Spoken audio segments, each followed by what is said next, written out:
ಪಣ ತೊಟ್ಟಿರುವ ಗತಿಯೇ ನೀ ಜಗದಿ ದೇವಿ ಕೆಳಗೆ ನೀ ಪರಿ ವಿಧಿ ಬಂದಿ ಗತಿಯೇ ನೀ ಜಗದಿ.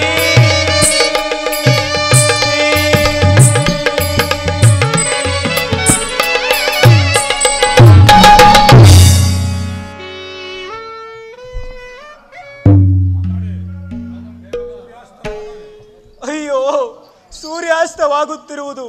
ಅರ್ಜುನನು ಪ್ರತಿಜ್ಞೆ ಮಾಡಿರುವನು. ಅವನು ಮಾಡಿರುವ ಪ್ರತಿಜ್ಞೆ ಇದುವರೆಗೂ ಭಂಗವಾಗಿಲ್ಲ. ಏನು ಮಾಡಲಿ? ರಕ್ಷಿಸು ಕುರು ರಾಜ, ರಕ್ಷಿಸು.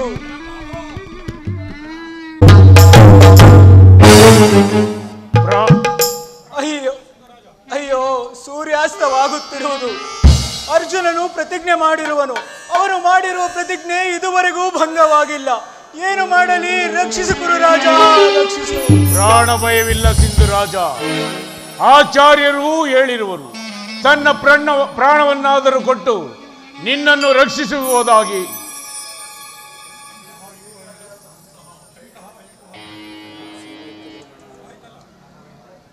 ಅಬ್ಬಬ್ಬಾ, ಎಂತ ವ್ಯೂಹವುದು!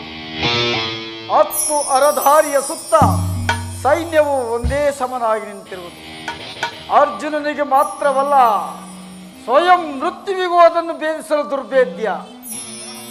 ತನ್ನ ಪ್ರಾಣವನ್ನಾದರೂ ಕೊಟ್ಟು ಆಚಾರ್ಯರು ಅಭಯವನ್ನು ಕೊಟ್ಟಿರುವರು, ನಿನ್ನನ್ನು ರಕ್ಷಿಸುವುದಾಗಿ.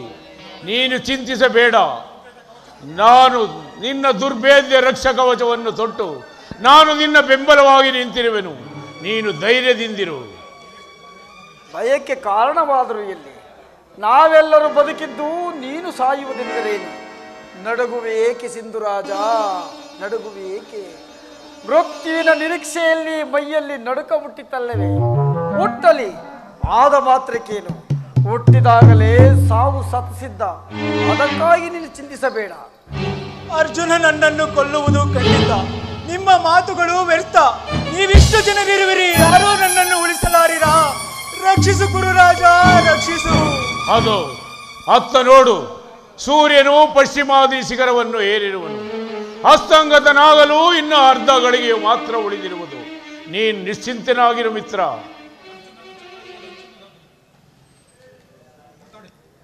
ನಿಮ್ಮ ಮಾತುಗಳು ವ್ಯರ್ಥ. ನನ್ನ ಮೃತ್ಯುವು ಸಮೀಪಿಸುತ್ತಿರುವುದು. ಇಂದ್ರಿಯಗಳು ಸ್ತಬ್ಧವಾಗುತ್ತಿರುವುದು. ಏನು ಮಾಡಲಿ? ರಕ್ಷಿಸು ಕುರು ರಾಜ, ನನ್ನ ಶಿರಶ್ಛೇದನ. ರಕ್ಷಿಸು ಕುರು ರಾಜ. ಇಷ್ಟೊಂದು ನಾವು ಸಮೀಪದಲ್ಲಿರುವಾಗ ಮೃತ್ಯುವು ನಿನ್ನನ್ನು ಸಮೀಪಿಸಲಾರ. ಇನ್ನು ಆ ಅರ್ಜುನನ ಬಾಣ, ಅದರಿಂದ ಏನಾಗುವುದು? ನನ್ನ ಶಿರಶ್ಛೇದನ. ಇದೇನು? ನನ್ನ ತಲೆ ಒಮ್ಮಿಂದಲೊಮ್ಮೆ ಹೀಗೇಕೆ ಚಲಿಸುತ್ತಿರುವುದು? ಹಿಡೀರಿ, ಹಿಡೀರಿ. ರಕ್ಷಿಸು ಕುರು ರಾಜ, ರಕ್ಷಿಸು. ರಕ್ಷಿಸು ಕುರು ರಾಜ. ಇಷ್ಟೊಂದು ಚೆನ್ನಾಗಿ ಬೆಳೆದಿರುವ ದೇಹವಿರುವಾಗ ಒಂದು ತಲೆಗಾಗಿ ಚಿಂತಿಸುವುದೇ ಹುಚ್ಚು ಸೈನ್ಯವ. ತಲೆ ಹೋದರೂ ನಿನ್ನ ದೇಹವನ್ನು ನಾವು ಸುರಕ್ಷಿತವಾಗಿ ನೋಡಿಕೊಳ್ಳುತ್ತೇವೆ. ಮಾವ, ಈ ಸಂಕಟದಲ್ಲೂ ಪರಿಹಾಸ್ಯವೇ? ಏನು ಮಾಡಲಿ ದುರ್ಯೋಧನ? ನಗುತ್ತಲೇ ಹುಟ್ಟಿದೆನು, ನಗುತ್ತಲೇ ಬೆಳೆದೆನು, ಕೊನೆಗೊಂದು ದಿನ ನಗುತ್ತಲೇ ಸಾಯುವೆನೆಂದು ತೋರುವುದು.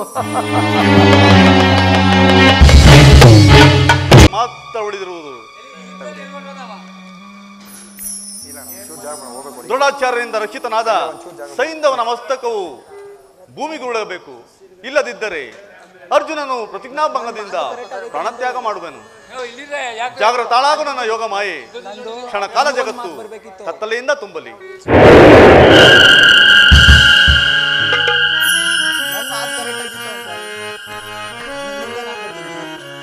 ತರಳನ ಕೊಂದ ದುರುಳನ ಕೊಲ್ಲದೆ,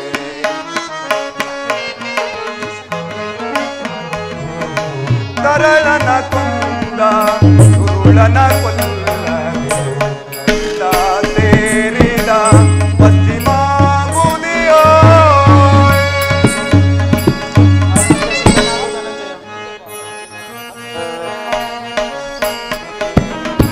ಪಾತನ ಪಂದವಿಂದು ವಿಫಲವಾಯಿತೆ.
ಕವಿಯುತ್ತಿರುವುದು.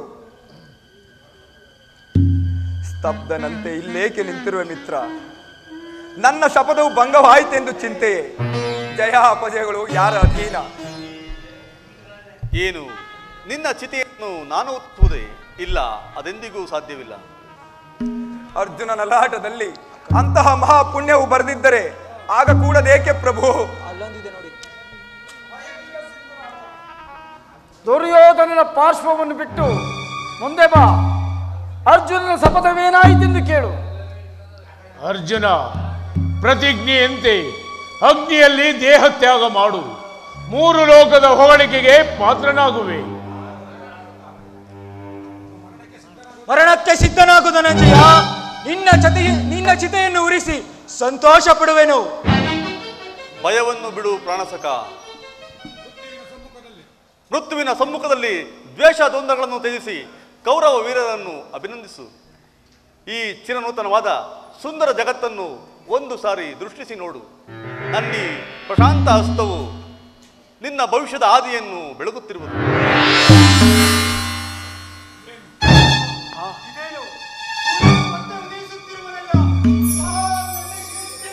ನನ್ನ ಶಿರಶ್ಛೇದನ. ಹತನಾದೆನು. ಸರ್ವನಾಶ ಸರ್ವನಾಶ. ಅರ್ಜುನ, ಸುಮ್ಮನೆ ನೋಡುವೆ ಏಕೆ? ಬಾಣವನ್ನು ಹೂಡು. ಸೈಂಧವನ ವಧೆ ಹೊರತು ಈ ದಿನನು ಸೂರ್ಯನು ಹಸ್ತಗತನಾಗುವುದಿಲ್ಲ. ಆದರೆ ಸೈಂಧವನ ಚಿನ್ನ ಮಸ್ತಕವು ಭೂಮಿಗೂಡಲಾಗದು. ಸಮಂತಕ ಪಂಚಕ ತೀರ್ಥದಲ್ಲಿ ಅವನ ತಂದೆಯಾದ ಮದಕ್ಷತ್ರನು ಸಂಧ್ಯೋಪಾಸನೆಯಲ್ಲಿ ಕುಳಿತಿರುವನು. ಸೈಂಧವನ ಮಸ್ತಕವು ಅವನ ಮಡಿದಲ್ಲಿ ಬೀಳುವಂತೆ ಒಡೆ.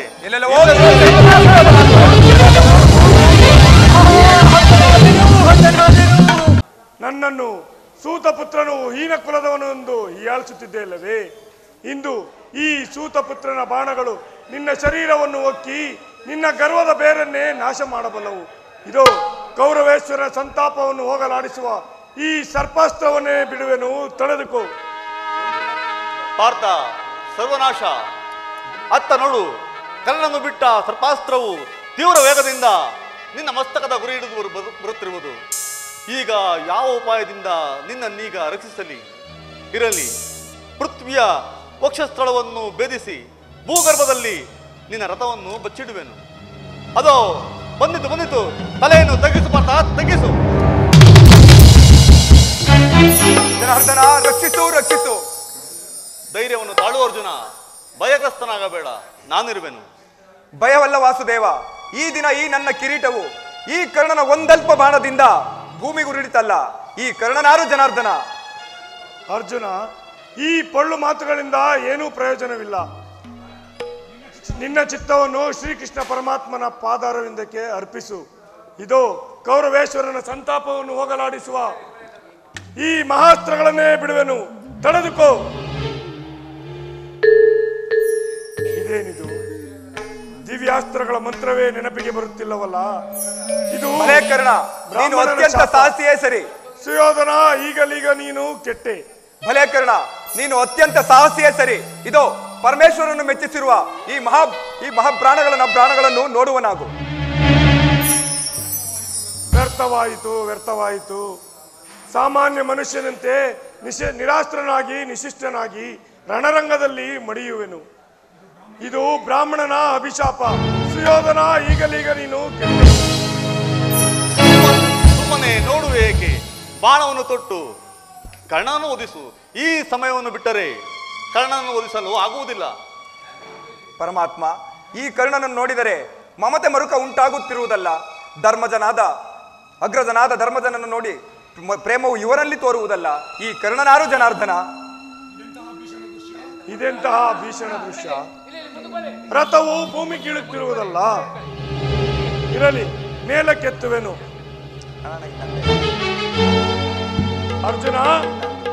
ಅರ್ಜುನ, ಸ್ವಲ್ಪ ತಾಳು. ರಥವು ಭೂಮಿ ಕೀಳುತ್ತಿರುವುದು. ರಥವನ್ನು ಮೇಲಕ್ಕೆತ್ತುವೆನು. ನಂತರ ಶೌರ್ಯದಿಂದ ಯುದ್ಧ ಮಾಡೋಣ. ಪಾರ್ಥ, ಕರ್ಣನು ನಿರಾಸ್ತ್ರನು. ಬಾಣವನ್ನು ತೊಡು, ಕರ್ಣನನ್ನು ಒದಿಸು. ನಿನ್ನ ರಥವನ್ನು ನಾನು ನೋಡಿಕೊಳ್ಳುವೆನು. ಜನಾರ್ದನ, ಕರ್ಣನ ಮೇಲೆ ಬಾಣವನ್ನು ತೊಡಲು ಮನವು ಹಿಂತೆಗೆಯುತ್ತಿರುವುದಲ್ಲ. ಈ ಕರ್ಣನಾರು ಜನಾರ್ದನ? ಭಲೇ ಅರ್ಜುನ, ತಲೆಯ ಮೇಲೆ ಹೊಡೆದವರಿಗೆ ಮರುಗುವುದನ್ನು ಎಲ್ಲಿಂದ ಕಲಿತಿರುವೆ? ಅಭಿಮನ್ಯುವನ್ನು ಕೊಂದ ಪಾಪಿಗಳಲ್ಲಿ ಈ ಕರ್ಣನೂ ಒಬ್ಬನಲ್ಲವೇ? ಬಾಣವನ್ನು ತೊಟ್ಟು ಕರ್ಣನನ್ನು ಓದಿಸು. ಎಲ್ಲೆಲ್ಲವೋ ಪರಮಪಾತಕ್ಕೆ ಅಭಿಮನ್ಯು ಕೊಂದ ಪಾಪಿಗಳಲ್ಲಿ ನೀನೂ ಒಬ್ಬನಲ್ಲವೇ? ಇದು ಮಹಾಸ್ತ್ರವನ್ನು ಬಿಡುವೆನು, ತಡೆದುಕೋ. ನಾರಾಯಣ ಕಾಪಾಡು ಕಾಪಾಡು.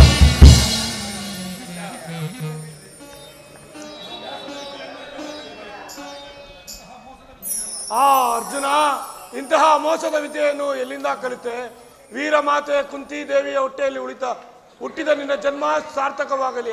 ಕೃಷ್ಣ ನಾರಾಯಣ ಕಾಪಾಡು ಕಾಪಾಡು. ಕರ್ಣ ದಾನದಲ್ಲಿ ಮುಕ್ತಾಸ್ತನು, ಯುದ್ಧದಲ್ಲಿ ಅಪ್ರತಿಭ ವೀರನಾಗಿ ಬೆಳಗಿದೆ. ನಿನ್ನ ಆತ್ಮಕ್ಕೆ ಚಿರ ಶಾಂತಿ ದೊರಕಲಿ. ನಮ್ಮೆಲ್ಲರ ಜ್ಯೇಷ್ಠ ಸಹೋದರನು ಮುಗಿಯಿತು ಮುಗಿಯಿತು. ಪರಮಾತ್ಮ, ಏಕೆ ಈ ಪಾತೋಕ್ತಿಯನ್ನು ಮಾಡಿಸಿದೆ ಪರಮಾತ್ಮ? ಧರ್ಮರಾಯ, ಈ ಕರ್ಣನ ಅಂತ್ಯವಾಗದಿದ್ದರೆ ಈ ಪಾರ್ಥನಿಗೆ ಉಳಿಗಾಲವಿರಲಿಲ್ಲ. ತಿಳಿಯಿತು. ಕರ್ಣನಿಗೆ ವಂದಿಸಿ ನಡೆಯಿರಿ. ನನ್ನ ಇಷ್ಟೊಂದು ಪರಿಶ್ರಮದ ಪ್ರಯತ್ನ ವಿಫಲವಾಯಿತು. ನನ್ನ ಬುದ್ಧಿ ಕೌಶಲ್ಯದಿಂದ ದುರ್ಯೋಧನನ ಬಂಧು ಮಿತ್ರರು ಒಬ್ಬೊಬ್ಬರಾಗಿ ಹತರಾದರು. ಅವನ ಕಣ್ಣುಗಳಲ್ಲಿ ಒಂದು ತೊಟ್ಟು ನೀರೂ ಬರಲಿಲ್ಲ. ರಾಜ್ಯದಲ್ಲಿ ಅಶಾಂತಿಯ ಬಿರುಗಾಳಿ ನೆಪ್ಪಿಸಿ ಹಸ್ತಿನಾವತಿಯ ರತ್ನ ಸಿಂಹಾಸನವನ್ನು ರಕ್ತದ ಕೋಡಿಯಲ್ಲಿ ಮುಳುಗಿಸಿದನು. ಅವನು ಅತ್ತ ಕಡೆ ದೃಷ್ಟಿಸಿ ನೋಡಲೇ ಇಲ್ಲ. ರೋಮ ರೋಮಗಳಲ್ಲಿ ಕೋಟಿ ಸಿಡಿಲಿನ ಆಘಾತವನ್ನುಂಟು ಮಾಡಿದನು. ಅವನು ಚಲಿಸಲಿಲ್ಲ. ಎಂತಹ ಅಭಿಮಾನಶಾಲಿ ಶನಿವನು. ಅವನ ಅಧಂಪತನಕ್ಕಾಗಿ ಹೂಡಿದ ಕೂಟತಂತ್ರಗಳೆಲ್ಲವೂ ಅವನ ಮಹತ್ವವಾದ ಗುಣಗಳನ್ನೇ ಒಂದೊಂದಾಗಿ ಪ್ರಕಾಶಕ್ಕೆ ತರುತ್ತಿರುವುದು. ಕಡೆಯದಾಗಿ ಇನ್ನೊಂದು ಬಾರಿ ಪ್ರಯತ್ನಿಸಿ ನೋಡುವೆನು. ಅವನ ಸ್ವಾಭಿಮಾನವನ್ನು ನಾಶ ಮಾಡಿ ಪಾಂಡವರ ಪದತಳದಲ್ಲಿ ತಲೆಬಾಗುವಂತೆ ಮಾಡುವೆನು. ಅದೋ ಅದೋ ಅವನೇ ಬರುತ್ತಿರುವನು. ಶಕುನಿ, ಹೀಗೇಗೆ ಸುಮ್ಮನೆ ನಿಂತಿರುವೆ? ಈ ದಿನ ಯುದ್ಧದ ಕಡೆಯ ದಿನ. ನಿರಾಶನಾಗಬೇಡ, ಬಾ ನನ್ನ ಸಂಗಡ. ದುರ್ಯೋಧನ, ಇನ್ನಾದರೂ ಯುದ್ಧವನ್ನು ಸಾಕು ಮಾಡು. ನೀನು ಹೀಗೆ ಹೇಳುವುದೇ ಶಕುನಿ? ಹೌದು, ನಾನೇ ಹೇಳುತ್ತಿರುವೆನು. ಸರ್ವರ ವಿರುದ್ಧವಾಗಿ ನಿನ್ನ ಹೃದಯ ಮಧ್ಯದಲ್ಲಿ ಯುದ್ಧವೆಂಬ ವಿಷ ಬೀಜವನ್ನು ನೆಟ್ಟೆನು. ಆ ಕಾರ್ಯಕ್ಕಾಗಿ ಈಗ ದುಃಖಿಸುತ್ತಿರುವೆನು. ಸುಯೋಧನ, ಯುದ್ಧವನ್ನು ಸಾಕು ಮಾಡು. ಯುದ್ಧಕ್ಕೆ ನೀನು ಕಾರಣವಲ್ಲ ಶಕುನಿ. ರಾಜವು ವೀರರ ಸಂಪತ್ತು. ಕುರು ಪಾಂಡವರ ಲೋಪದಿಂದ ಯುದ್ಧವು ಪ್ರಾರಂಭವಾಯಿತು. ಅದನ್ನು ಸ್ವತಃ ನಾನೇ ಪ್ರಾರಂಭಿಸಿದನು. ಆದರೆ ನೀನಿಲ್ಲದ ಪಕ್ಷದಲ್ಲಿ ಹರಗಿನ ಮನೆಯ ಪ್ರಕರಣವು ನಡೆಯುತ್ತಿರಲಿಲ್ಲ. ಕಪಟ ದೂತಕ್ಕೆ ಹೆಡೆಯಿರಲಿಲ್ಲ. ರಾಜಸಭೆಯಲ್ಲಿ ಪಾಂಚಾಲಿಯ ಅಪಮಾನವಾಗುತ್ತಿರಲಿಲ್ಲ. ಇದಕ್ಕೆಲ್ಲ ನೀನು ಕಾರಣನು ಶಕುನಿ, ನೀನು ಕಾರಣನು. ದುರ್ಯೋಧನ, ಯುದ್ಧವನ್ನು ಸಾಕು ಮಾಡು.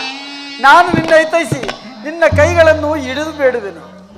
ನಿನ್ನ 100 ಮಂದಿ ಸಹೋದರರನ್ನು ನಿರಾಹಾರದಿಂದ ಕೊಂದ ನನಗೆ ನೀನು ಹಿತೈಷಿಯಾಗುವುದು ಸಾಧ್ಯವೇ? ಆದರೂ ನಿನ್ನನ್ನು ಸಮೀಪದಲ್ಲಿಟ್ಟುಕೊಂಡೆ. ಏತಗೆ ಗೊತ್ತೇ? ಹೆಜ್ಜೆಗೂ ನರಕದ ಹಾದಿಗೆ ತಳ್ಳುವೆ ಎಂದು. ಸ್ಥಿರನಾಗು ದುರ್ಯೋಧನ. ಮಿಂಚಿ ಹೋಗುವುದನ್ನು ಚಿಂತಿಸಿ ಫಲವೇನು? ಈಗಲೂ ನೀನು ಪಾಂಡವರಲ್ಲಿ ಕ್ಷಮೆಯನ್ನು ಬೇಡು. ಅವರು ಸಂತುಷ್ಟರಾಗಿ ನಿನ್ನ ರಾಜ್ಯವನ್ನು ನಿನಗೇ ಕೊಡುವರು. ಏಕೆ? ಗುರುಪಿತಾಮನೋ ಹತನಾದನು. ಗುರು ಹತ್ಯೆಯನ್ನು ನೋಡಿದ್ದಾಯಿತು.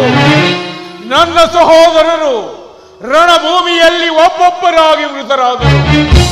ಆದರೂ ನಿನ್ನ ದ್ವೇಷದ ಜ್ವಾಲೆ ಆರಲಿಲ್ಲವ ಶಕುನಿ, ಆರಲಿಲ್ಲವೇ? ದುರ್ಯೋಧನ, ಎಂತಹ ಅಪಮಾನ! ನನ್ನನ್ನು ಇಷ್ಟೊಂದು ತುಚ್ಛ ಭಾವದಿಂದ ಯಾರೂ ನೋಡಿರಲಿಲ್ಲ. ಹೋಗು ವೀರ, ಹೋಗು. ಚಿಕ್ಕಂದಿನಿಂದಲೂ ಪ್ರತಿ ಹಿಂಸೆಯಲ್ಲಿ ಮಗ್ನವಾಗಿದ್ದ ನನ್ನ ಹೃದಯವು ಸ್ನೇಹ ಮಮತೆಗಳನ್ನು ಕಂಡರಿಯದು. ಈಗ ಜೀವನದ ಕೊನೆಗಾಲದಲ್ಲಿ ನಾನು ನಿನ್ನ ಮಿತ್ರನೆನಿಸುವೆನು. ನೂತನ ಪೌರಸದಿಂದ ಉತ್ತೇಜಿತನಾಗಿ ಯುದ್ಧ ಮಾಡಿ ವೀರ ಸ್ವರ್ಗವನ್ನು ಪಡೆ. ನಾನು ನಿನ್ನನ್ನೇ ಹಿಂಬಾಲಿಸುವೆನು. ಈ ಶಕುನಿಗೆ ಮರಣದ ಹೊರತು ಇನ್ನೇನು ಉಳಿದಿಲ್ಲ. ಈ ಕುರುಕ್ಷೇತ್ರ ಧರ್ಮ ಯುದ್ಧದಲ್ಲಿ ಈ ಶಕುನಿ ಸಂಪಾದಿಸಿದ್ದು ಕೇವಲ ದುರ್ಯಸ, ಉಪಮಾತೀತವಾದ ದುರ್ಬರ ಚಿಂತಾಗ್ನಿ. ನಡೆ ವೀರ, ನಡೆ, ನಾನು ಬರಬೇಕು. ಯುದ್ಧದಲ್ಲಿ ಗೆದ್ದರೆ ಜಯ, ಮಡಿದರೆ ದುಶ್ಯಾಸನನು ಇತ್ತಲೇ ಬರುತ್ತಿರುವನು. ಭಲೆ ಭಲೆ, ಈ ದಿನ ಯುದ್ಧ ಭೂಮಿಗೆ ಬಂದರೆ ಕೈ ಕಾಲುಗಳು ತೆಗೆದುಕೊಳ್ಳುವುದು.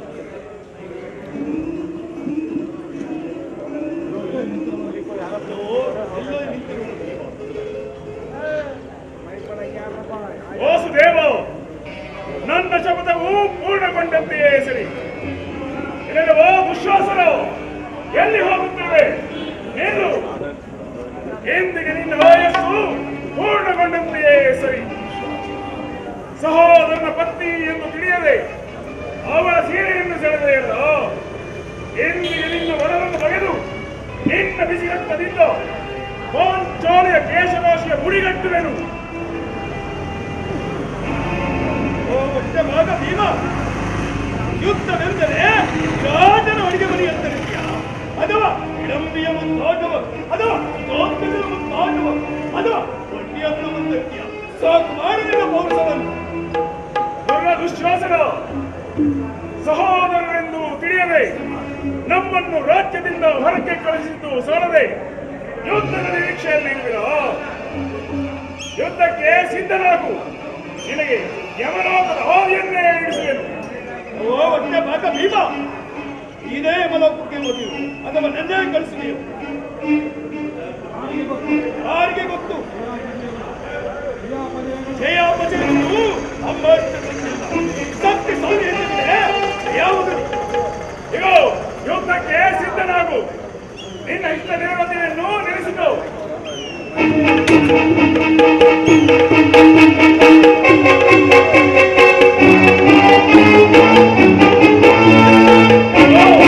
ನಿನ್ನನ್ನು ಕಡೆಗಳು ಬಂದಿಲ್ಲ, ನಿನ್ನ ಕಡೆಯನ್ನು ಆರಿಸ ಬಂದಿದ್ದೇನೆ.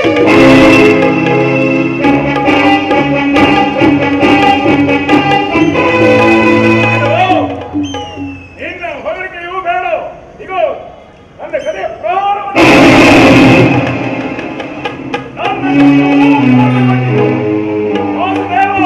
ನನ್ನ ಶಬ್ದವು ಪೂರ್ಣ. ಪಾಂಚಾಲಿ, ಪಾಂಚಾಲಿ.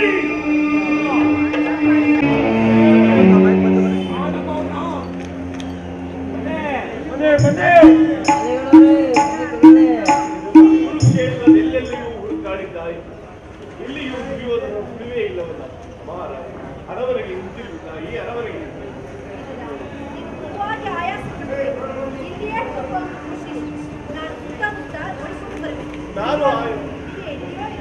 ನಾನು ಆಯಾಸಗೊಂಡಿಲ್ಲ ತಾಯಿ. ಕುರುಕ್ಷೇತ್ರದ ಕದನದ ಈ ವಿರಾಟ ಆಂದೋಲನದಲ್ಲಿ ಭೂಮಿ ತಾಯಿಯು ಆಯಾಸಗೊಂಡಿರು, ಪ್ರಕೃತಿಯು ಶಾಂತವಾಗಿದೆ. ಇದು ಕುರುಕ್ಷೇತ್ರದ ಈ ಮುಂದೆ ಎಲ್ಲಿಗೆ ಹೋಗುವುದು? ದುರ್ಯೋಧನ ಕೂಗಿನಂತೆ ಕೇಳುತ್ತಿದ್ದ ಸುತ್ತಮುತ್ತ ಈ ರಣರಂಗದಲ್ಲೆಲ್ಲೋ ದುರ್ಯೋಧನ ಸಿಕ್ಕಿರಬೇಕು. ಅವನ ಧ್ವನಿಯು ನಿನಗೆ ಕೇಳಿಸುತ್ತಿಲ್ಲವೇ? ಅಥವಾ ಇದೂ ಸಹ ಕೃಷ್ಣನ ಮಾಯೆಯಾಗಿದ್ದರೆ? ಇಲ್ಲ ತಾಯಿ, ನಿಜವಾಗಿಯೂ ನಾನು ನಿನ್ನ ಮಗ. ಇದುವರೆಗೂ ವೈಶಂಪಾಯನ ಸರೋವರದಲ್ಲಿ ವಿಶ್ರಾಂತಿ ಪಡೆಯುತ್ತಿರುವೆನು. ಏನು, ನನ್ನ ಪುತ್ರ ದುರ್ಯೋಧನ ವೈಶಂಪಾಯನ ಸರೋವರದಲ್ಲಿ ಅಡಿಗೆ ಕುಳಿತಿರುವನೇ? ಏನು ಪ್ರಾಣ ಭಯದಿಂದ ಅಡಿಗೆ ಕುಳಿತಿರುವೆಯೋ? ಮೊದಲು ನನ್ನ ಮಾತನ್ನು ಕೇಳು ತಾಯಿ, ಅನಂತರ ಇಷ್ಟವಿಲ್ಲದಿದ್ದರೆ ತಿರಸ್ಕಾರ ಮಾಡುವೆಯಂತೆ. ಹೇಳಬೇಡ ತಾಯಿ, ನನ್ನ ಇಷ್ಟು ದಿನದ ಯುದ್ಧದ ಋಣದೃಷಿಯು ಮುಗಿದಿಲ್ಲ. ರಣಕಹಳೆ ಬರದಿಂದ ದೇವಿಯ ಮೂರ್ತಿಯನ್ನು ನಿರ್ಮಿಸಿ ರಕ್ತದ ಬಳಿಯಲ್ಲಿ ಸ್ನಾನ ಮಾಡಿಸಿದನು. ಹಸ್ತ ಮಾಂಸವನ್ನು ನೈವೇದ್ಯಕ್ಕೆ ಮುಂದೆ ಇಟ್ಟನು. ನನ್ನ ಕೈಯಾರ ಅಗ್ನಿಕುಂಡವನ್ನು ಉರಿ ಮಾಡಿ ಲಕ್ಷ ಲಕ್ಷ ಜೀವರಾಶಿಗಳ ಪ್ರಾಣಗಳನ್ನು ಹಾರಿಸಿ ಮಾತಿಗೆ ಹಾದಿ ಕೊಟ್ಟೆನು. ಇನ್ನು ಉಳಿದಿರುವುದು ಆರತಿಯು ಮಾತ್ರ. ದುರ್ಯೋಧನ, ಜಗತ್ತಿನ ವಿಖ್ಯಾತ ರಾಜವಂಶದಲ್ಲಿ ಅಪಾರ ಸಂಪತ್ತಿಗೆ ಅಧಿಕಾರಿಯಾಗಿರುತ್ತದೆ. ಇದರಿಂದ ಈ ಪ್ರಪಂಚಕ್ಕಾದ ಮಂಗಳವಿದೆ. ಪ್ರಾಣವೂ ಹೋಯಿತು, ಮಾನವೂ ಹೋಯಿತು, ಎಲ್ಲವೂ ಸರ್ವನಾಶವಾಯಿತು ಕುಮಾರ, ಎಲ್ಲವೂ ಸರ್ವನಾಶವಾಯಿತು. ಪ್ರಾಣವು ಪ್ರಕೃತಿಯ ಕ್ರೀಡಾ ವಸ್ತು, ಅದು ಮಣ್ಣಿಗೆ ಸಮಾನ. ಪ್ರಾಣ ಹೋಗಲೇನಾಯ್ತು, ಮಾನವ ಹೋಯಿತು ಎಂಬುದು ಸುಳ್ಳಲ್ಲವೇ? ಹೇಳು ದುರ್ಯೋಧನ, ಸಮಸ್ತ ಜಗತ್ತೂ ಸಹ ಕೇಳಲಿ ನಿನ್ನೆ ನುಡಿಯನ್ನು. ಅದು ಅತ್ತ ನೋಡು, ಹೆಜ್ಜೆಯ ಶಬ್ದವು ಕೇಳುತ್ತಿರುವುದು. ಉಳಿದಿರುವ ನನ್ನ ಸಹಾಯಕರಿಗೆ ದುರ್ಯೋಧನನು ಮೃತನಾಗಲಿಲ್ಲ ಎಂದು ಸ್ವಲ್ಪ ವಿಶ್ರಾಂತಿಯನ್ನು ಪಡೆಯುತ್ತಿರುವೆ.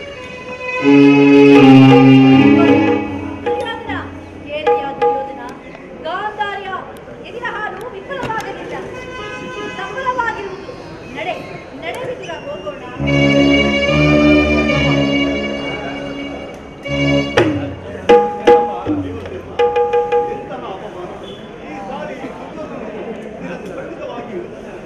ತನ್ನನ್ನೆಲ್ಲ ವಾಸುದೇವ, ನಿನ್ನನ್ನು ಈ ಭೀಮನ ಶಪಥವು ಎಂದಿಗೂ ಭಂಗವಾಗುವುದಿಲ್ಲ. ಈಗೇನು ಮಾಡುವುದು ಜನಾರ್ದನ?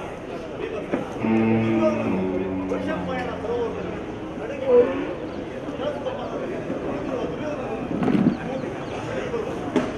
ದುರ್ಯೋಧನ, ದುರ್ಯೋಧನ, 11 ಅಕ್ಷೋಹಿಣಿ ಕುರು ಸೈನ್ಯವನ್ನು ನಾಶ ಮಾಡಿದೆ. ಭೀಷ್ಮ, ದ್ರೋಣ, ಕರ್ಣ, ಶಲ್ಯ ಮೊದಲಾದ ಮಹಾರಥಿಗಳು ನಿನಗಾಗಿ ದ್ರೋಣವನ್ನೇ ಬಿಟ್ಟರು.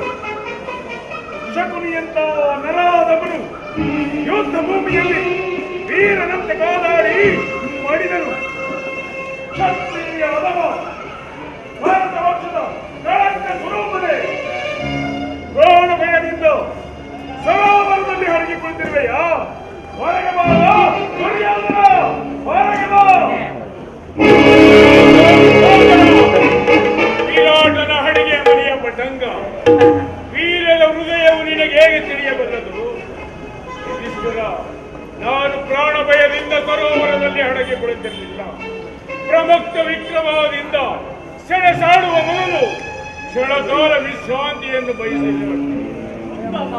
ದುರ್ಯೋಧನ, ನಿನ್ನ ದೇಹಕ್ಕೆ ವಿಶ್ರಾಂತಿಯೂ ಉತ್ತಮ. ಧರ್ಮನಂದನ, ಈ ದುರ್ಯೋಧನ ಉನ್ನತ ಧ್ವಜನಡಿಯಲ್ಲಿ 11 ಅಕ್ಷೋಹಿಣಿ ಸೈನ್ಯದಲ್ಲಿ ಈಗ ಉಳಿದಿರುವುದು ನಾನು ಮತ್ತು ನನ್ನ ಗದೆ. ಪಾಂಡವ ವೀರರೇ, ನಿಮ್ಮನ್ನು ಗದಾಯುದ್ಧಕ್ಕೆ ಕರೆಯುತ್ತಿರುವೆನು. ಒಬ್ಬೊಬ್ಬರಾಗಿ ಬಂದಿರಿ, ನಿಮ್ಮೆಲ್ಲರೊಡನೆ ಹೋರಾಡುವೆನು. ಇದು ನಿನ್ನ ಯುದ್ಧದ ಆಹ್ವಾನ. ಈ ಸಾರಿ ದುರ್ಯೋಧನನಿಗೆ ಏನೆಂದು ಉತ್ತರ ಕೊಡಬೇಕು? ಏನೆಂದು ಹೇಳಲಿ ವಾಸುದೇವ?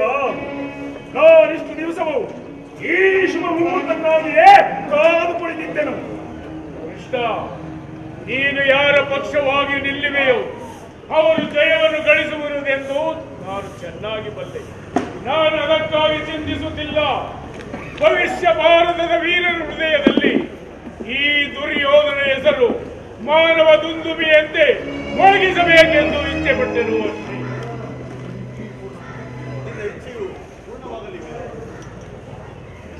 ನಿನ್ನ ಇಚ್ಛೆಯು ಪೂರ್ಣವಾಗಲಿಲ್ಲವೇ? ಅಣ್ಣ, ಯಾವಾಗ ಬಂದೆ? ಎಲ್ಲರೂ ಗುರುದೇವ, ಇಷ್ಟು ದಿನಗಳ ಬಳಿಕ ನಾನು ನಿಮ್ಮನ್ನು ನೋಡುತ್ತಿರುವೆನೆ. ದುರ್ಯೋಧನ ಕಣ್ಣಲ್ಲಿ ನೀರುಗಡೆ. ಕೃಷ್ಣ, ಪಾಂಡವರ ಪಕ್ಷವನ್ನು ವಹಿಸಿ ಚಕ್ರವರ್ತಿ ನನ್ನ ಆಯುಧವನ್ನು ಇಡಿಸಿ ದುರ್ಯೋಧನ ಪಾತ್ರದಲ್ಲಿ ಪಾಠ ರೂಪವು ಮತ್ತೊಂದು ರೂಪವನ್ನು ಕಾಣುವಂತೆ ನೋಡುತ್ತದೆ. ಅಣ್ಣ, ಪಾಂಡವರು ಯಾವಾಗಲೂ ಯುದ್ಧವನ್ನು ಅಗೈಸುವರು. ನಮ್ಮ ವಸಕ್ಕಾಗಿ 5 ಗ್ರಾಮಗಳನ್ನು ನಾನೇ ಸಂಧಾನಕ್ಕೆ ರತ್ನಾವತಿಗೆ ಹೋಗಿದ್ದೆ. ಈ ದುರ್ಯೋಧನನ್ನು ಸಂಧಾನಕ್ಕೆ ಒಪ್ಪದಿದ್ದರೆ ರಾಜಧರ್ಮವನ್ನೇ ಮರೆತು ನನ್ನನ್ನೇ ಬಂಧಿಸಲು ಪ್ರಯತ್ನಿಸಿದರು. ಪಾಂಡವರು ಈಗಲೂ 5 ಗ್ರಾಮಗಳನ್ನು ನೀನಾದರೂ ಗುರು ಪಾಂಡವರಲ್ಲಿ ಸಂಧಾನ ಮಾಡಿ ಅಂತ್ಯವನ್ನು ಮಾಡಿ. ಪಾಂಡವರಿಗೆ ಏನು ಹೇಳಬೇಕು? ನನ್ನ ಕಣ್ಣುಗಳಲ್ಲಿ ಒಂದು ತೊಟ್ಟು ನೀರನ್ನು ನೋಡಿ ಇಷ್ಟೊಂದು ಕಾದುನಾದಿಯ ಹೆದರಾದ ನಾನು ದುಃಖದಿಂದ ನಿರಾಸೆಯಿಂದ ಕಣ್ಣೀರು ಸುರಿಸಲಿಲ್ಲ. ನನ್ನ ವೀರಾಟನ ಆಂದೋಲನವನ್ನು ನಿನಗೆ ತೋರಿಸಲಾರದೆ ಹೋಗಿರಲ್ಲ ಎಂದು ದುಃಖಿಸಿದವಂತೆ. ಯುದ್ಧಕ್ಕೆ ಸಿದ್ಧನಾಗೋರು ಕೋದರ ಪಡೆದ ವಸ್ತುವು ಚೂಡವಾಗಿ ಹೋಗಲಿ.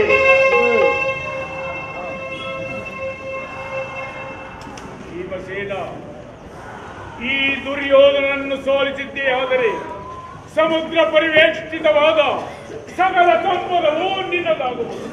ಇಲ್ಲವೋ ದುರ್ಯೋಧನ, ಈ ಭೀಮನನ್ನು ಸೋಲಿಸಬಲ್ಲೆಯಾದರೆ ಆಚಂದ್ರಾತ್ರ ಕೀರ್ತಿಯನ್ನು ಪಡೆಯುವೆ.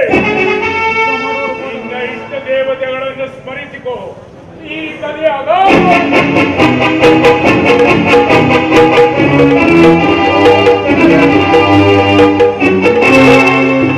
ಈ ಪ್ರಹಾರದಿಂದ ನಿನಗೆ ಉಳಿಗಾರವಿಲ್ಲ.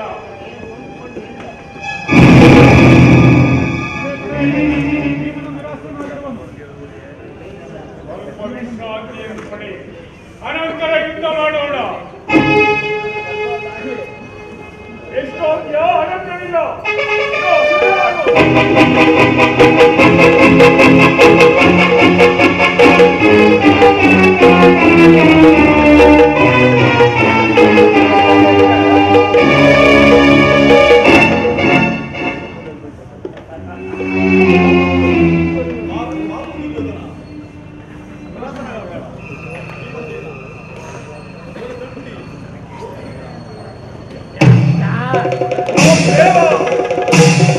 ಈಗ ನನಗೆ ಬಂತು.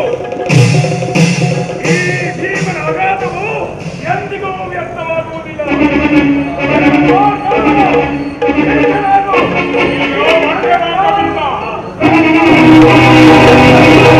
ಅತ್ಯಾಚಾರ ಭೀಮನು ಯುದ್ಧದ ನಿಯಮವನ್ನೇ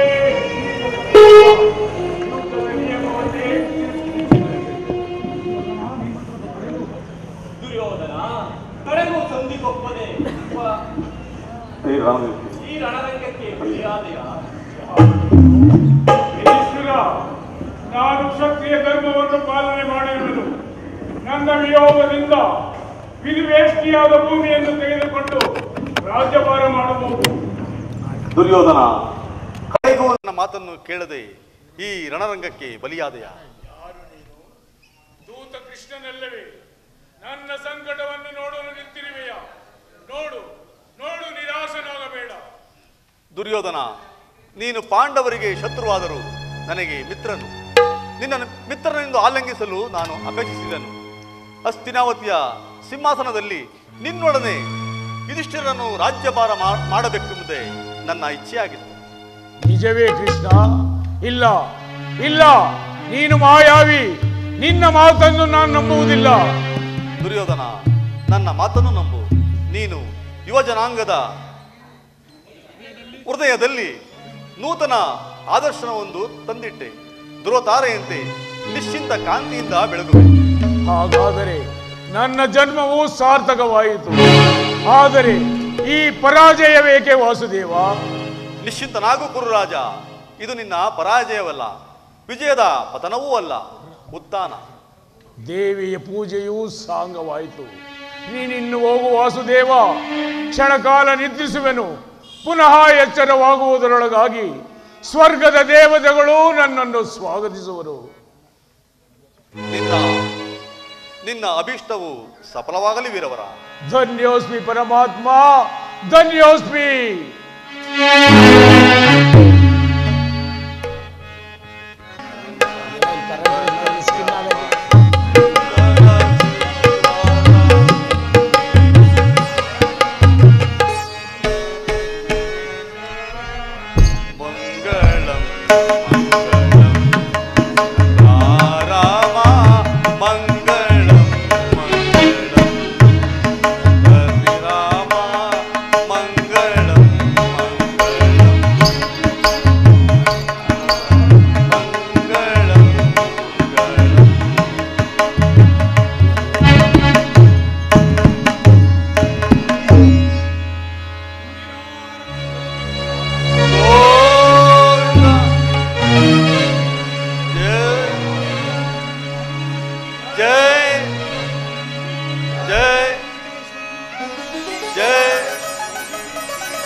ಧನ್ಯವಾದಗಳು.